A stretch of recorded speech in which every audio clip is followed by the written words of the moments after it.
मुलाजमत करने वाले एक सीनियर इंजीनियर मार्टिन कूपर ने 3 अप्रैल 1973 को यानी आज से 46 साल पहले दुनिया का पहला मोबाइल इजाद किया जो किसी भी तार के बगैर बात करवा सकता था। उसका वजन 1 किलो यानी 1000 ग्राम था। इसे चार्ज होने में 10 घंटे लगते थे और 30 मिनट में बात करने में बैटरी खत्म हो जाती थी।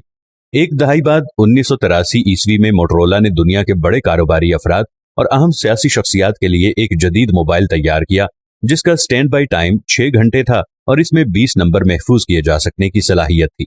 इसका नाम टेनाटेक 8000X था और वजन 800 ग्राम था। कीमत $3,995 रखी गई जो आज की करेंसी में 6,35,000 रुपए बनती है। मोबाइल फोन की दुनिया में इनकलाब लाने वाले हैंडसेट नोकिया कंपनी का पहला कमर्शियल सतह पर बनने वाला मोबाइल 1011 था जिसे 1992 में लॉन्च किया गया था। इसकी 1 करोड़ के करीब कॉपियां सेल हुई। नोकिया 1011 में 99 नंबर महफूज करने की मेमोरी थी। वजन भी कम करके 995 ग्राम कर दिया गया था। इसकी कीमत 1996 यूरो रखी गई थी जो आज के रुपयों में 3,12,000 रुपए है। इसका स्टैंड बाई टाइम 12 घंटे और टॉक टाइम 4 घंटे था। दुनिया के पहले मोबाइल का बुनियादी काम सिर्फ कॉल करना था। इसमें कोई दूसरी ऑप्शन नहीं थी।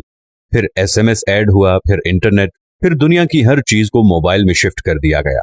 आज मोबाइल से दुनिया का शायद ही कोई ऐसा काम हो जो ना लिया जा रहा हो। एक टीवी या AC से लेकर ड्रोन तैयारों को मोबाइल फोन से ऑपरेट किया जा रहा है। आर्टिफिशियल ब्यूटी कैमरे और आर्टिफिशियल इंटेलिजेंस मोबाइल की तरक्की में सबसे जदीद फंक्शन है। सुना है मोबाइल से हम अपने प्यारों को अपनी मनपसंद खुशबू भी भेज सकेंगे। सारी दुनिया की दौलत और बैंकिंग सिस्टम का 69% डेटा मोबाइल एप्लीकेशन में शिफ्ट किया जा चुका है। बाकी भी तेजी से हो रहा है मगर ये मोबाइल आज भी अपना बुनियादी काम नहीं भूला।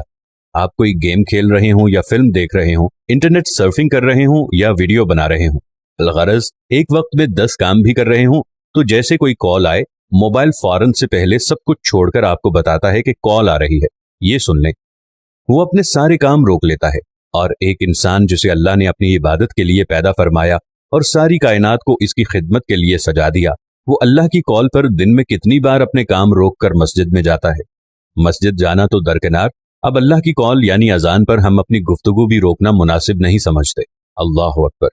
इबादत हर इंसान और नमाज हर मुसलमान की जिंदगी का बुनियादी जुज़्व है जिसकी मौत तक किसी सूरत भी माफी नहीं है। काश हम मोबाइल से इतना सबक सीख लें जिसे हमने खुद इजाद किया और एक लम्हे भी खुद से जुदा नहीं करते। काश हम यही सीख लेते कि दुनिया के सभी काम करो मगर अपने बुनियादी मकसद यानी अल्लाह की इबादत को कभी ना भूलो। अजान होते ही सब कुछ रोककर मस्जिद चले जाओ और अल्लाह की कॉल पर लब्बैक कहो क्योंकि हमारी इसी में भलाई है। हमारी आखिरत के लिए यही सबसे बेहतर है।